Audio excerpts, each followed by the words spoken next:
Hold on a second here. So we should wait for the city to be in flames and then he has evidence. What happened to Minneapolis? Anybody remember? What happened to cities throughout this country in 2020? They were in flames. The mayor and the governor did almost nothing. And listen to what they say now. They were never going to do anything. And then when the thing became inflamed, they blamed the president and the National Guard rather than the mayor and the governor. And this is how it works. Turn things inside out and on their heads. But that statement from this reporter that he has no evidence that the city would have burned, you're supposed to wait for evidence that the city's going to burn when other cities have burned under like circumstances? Crazy. Just unbelievable. Now, let me be clear about a couple of things. Number one, when you attack a federal official, it is a felony. That's right. It's a felony under federal law. And they're specifically mentioned in their ICE. And I'm sure there's some FBI and marshals and others here, but nonetheless. So, of course, the president has a role in this directly. Number two, president has a role in this under the Insurrection Act, but even more so. He can federalize the National Guard. It's been done repeatedly. Repeatedly. It was done in 1992. The riots took place in LA. Even though CNN's Dana Bash says, well, that's different. There was a much smaller riot. These people are nuts. They're sick. They're evil. But they'll do anything to defend the indefensible. Because remember, you and I are looking at this saying they're sick, they're nuts, they're this, they're that. But for the Democrats, this is always opportunity. For the Democrat apparatchiks, this is always opportunity. This is just evidence that the plan is working. Illegal aliens, carrying the flags of the countries they left to come to the United States, trashing the President of the United States, trashing our cities. That's okay, because it's part of a revolution. It's okay. You and I instinctively said, look at these bastards, what they're doing to our country. Look at the flags. That's not the way it works with the other mindset. Go. Tonight, hear President Trump's new warning for those who protest his military parade in Washington, D.C., now just days away. What the president says will happen. Right away, there is a military parade. It's actually a celebration of the Army, 250 years old, the Army. And the president has said, look, other countries do this. We're proud of the Army. We want to have a presentation of this. But you knew they'd go right there, that it looks like North Korea, that he looks like a dictator, that he looks like this, that, and the other thing. It's incredible. Go ahead. ABC's Matt Gutman leading us off tonight from Los Angeles. So there you have the first couple of minutes. There's the host with his even more than usual constipated look. He's dressed in black like he's at a funeral. It looks like a black tie or something to that effect with a white shirt. And he's talking in tones like this. I mean, it's very serious. We've got a dictator on us, sending in the military. We have more Marines there than we in Iraq and Syria. And he didn't even consult with the governor. And this,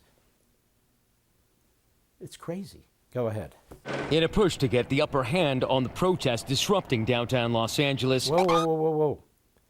There's a protest disrupting downtown Los Angeles. Did you hear that from the host before he threw it to the reporter? I mean, the host said nothing about the violence. Nothing. Go ahead. An aggressive show of force by the LAPD overnight, arresting over 100 people. Dozens of less lethal rounds used by law enforcement to disrupt groups, setting fireworks off at officers. Officers pouring in from every direction, overwhelming protesters. Tonight, President Trump defending his actions. Except the police chief said they're outnumbered. They're outnumbered. The reason the police officers are able to do what they're doing is because they have backup from the federal government. Backup. You know, it's an amazing thing. The left would like the federal government to do everything and anything and centralize power and everything, but when it comes to this, they don't want the federal government anywhere. Why? For the reasons I said. This is part of a revolution, and that's exactly what it is. There's no other explanation for it.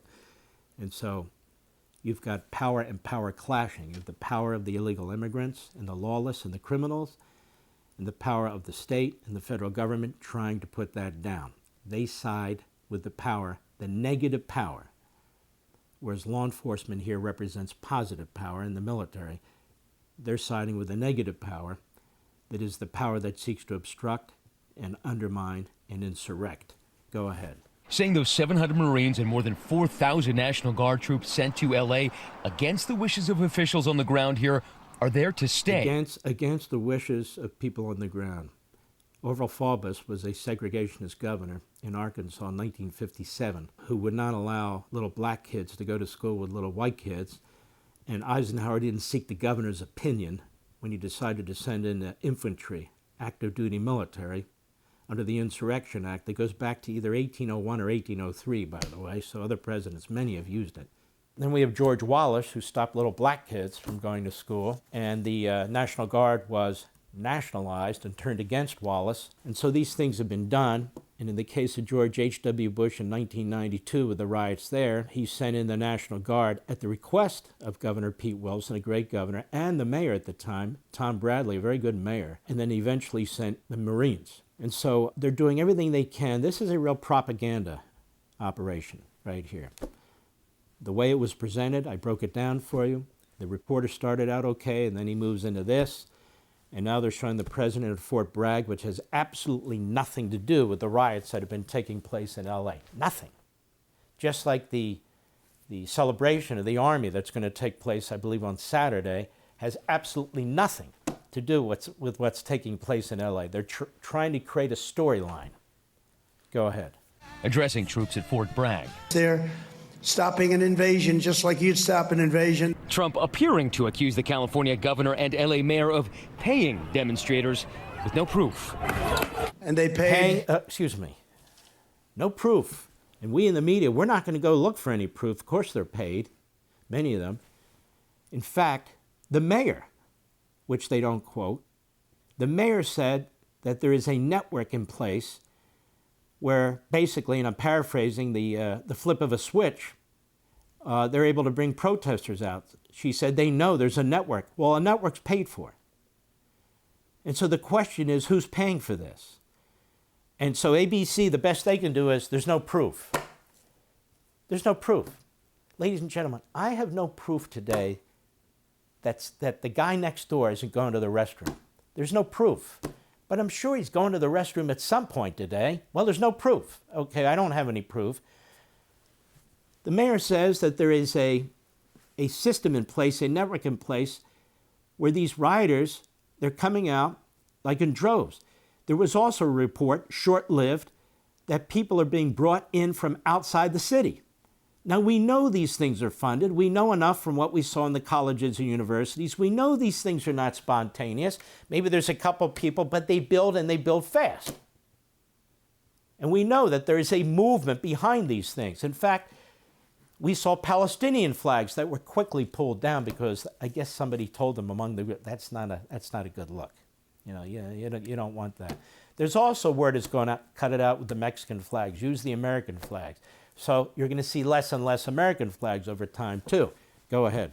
Troublemakers, agitators, and insurrectionists, they're engaged in this willful attempt to nullify federal law and aid the occupation of the city by criminal invaders. That's what it is. Trump even suggesting without evidence that without the help of the National Guard, the city would be in flames. Hold on a second here. You see how stupid that statement is? So we should wait for the city to be in flames and then he has evidence.